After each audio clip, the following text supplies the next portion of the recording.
Leo hii tunakabidhi tuzo hizi za uandishi unaozingatia matumizi ya takwimu kwa sekta hizi mbili za afya na elimu katika kipindi cha miaka 62 ya mapinduzi kwa lengo la kuonyesha mafanikio yaliyopatikana, jambo ambalo linaibua hamasa kwa waandishi wetu wa habari kuwa watumiaji wazuri wa takwimu katika sekta nyingine zaidi, hasa tukizingatia mafanikio yaliyofanya serikali yetu ya mapinduzi katika sekta mbalimbali za maendeleo ya jamii yetu. Ndugu waandishi wa habari na waalikwa wote, mashindano haya pia ni dira ya sekta zote nchini kuwa na mwamko na kuendelea kuona umuhimu wa kuwa na mtaalamu wa takwimu kwenye sekta zao kwa lengo la kukusanya taaluma bora, takwimu bora na sahihi za sekta husika ambazo zinatumika kupanga mipango ya maendeleo. Napenda sana kuwapongeza waandishi washiriki wote walioshiriki katika mashindano haya. Ushiriki wenu umeonyesha dhamira ya kuendeleza taaluma yenu ya habari, lakini pia na kukuza matumizi ya takwimu katika uandishi wenu. Kwa washindi watakaotangazwa leo, mafanikio yao ni matokeo ya bidii, ubunifu na uzingatiaji wa viwango vya juu vya taaluma zao. Aidha, tuzo hizi zisiwe mwisho wa safari, bali ziwe chachu ya kuongeza juhudi katika kuandaa habari zenye ubora zinazochochea maendeleo ya taifa letu. Serikali itaendelea kushirikiana na taasisi za takwimu, vyombo vya habari na wadau wengine ili kuimarisha uwezo wa waandishi katika matumizi ya takwimu. Kuandaa tuzo hizi pamoja na kushajiisha wanahabari kutumia ushahidi wa takwimu katika kazi zao ili kujenga uaminifu zaidi, lakini pia ni njia moja kuendeleza mashirikiano tulionayo kati ya ofisi ya mtakwimu mkuu wa serikali na vyombo vya habari katika kutoa taarifa, kuelimisha umma kuhusu umuhimu wa matumizi ya takwimu katika sekta mbalimbali, si tu pekee ya afya na elimu.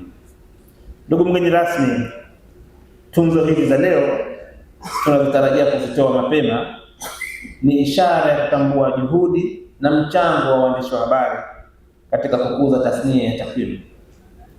Sisi kama ofisi ya mtakwimu mkuu wa serikali tunasema ni chanzo na chachu na motisha kwa waandishi wa habari wote walioshiriki pamoja na ambao hawakupata nafasi ya kushiriki. Pamoja nayo kuendelea kufanya kazi kwa bidii, lakini pia ni wito kwa wengine kuongeza juhudi katika kufanya matumizi sahihi na bora kwenye uandishi wa shughuli zao za kila siku. Aidha, napenda kusisitiza kuwa umuhimu wa kuendelea kujifunza, kushirikiana na wataalamu wa takwimu ili kuhakikisha taarifa zinazotolewa zinaendana na usahihi, wazi na zenye manufaa kwa jamii yetu. Ndugu mgeni rasmi,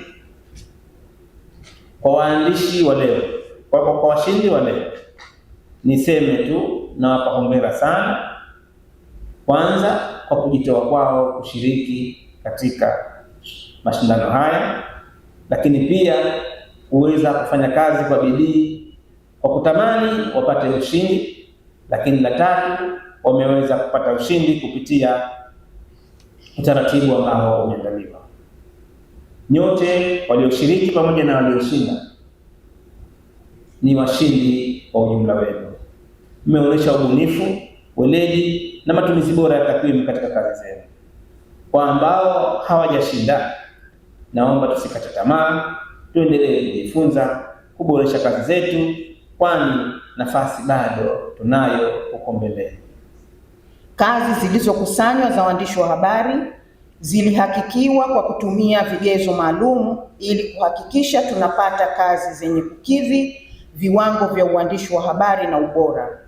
Vigezo vilivyotumika ni ubora wa maudhui, uwasilishaji wa kiufundi, uzingatiaji wa maadili ya uandishi wa habari, matumizi sahihi ya takwimu ambazo zimechambuliwa, tathmini ya maendeleo ya miaka 62 pamoja na athari zake kwa umma. Ni dhahiri kuwa washindi wa tuzo hizi walijituma, na kuandika kazi zenye vigezo.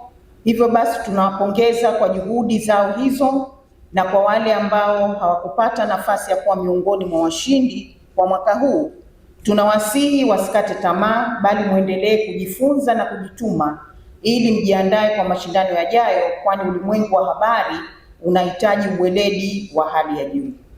Mheshimiwa mgeni rasmi, wakati wa kupitia na kutathmini kazi za washiriki tumebaini changamoto kuu mbili ambazo ni idadi ndogo ya kazi zilizowasilishwa, jambo ambalo lilipunguza kidogo ushindani, uelewa mdogo wa baadhi ya waandishi hasa kuhusu matumizi sahihi ya takwimu ikiwemo uchambuzi, ulinganisho na tafsiri ya data driving storytelling.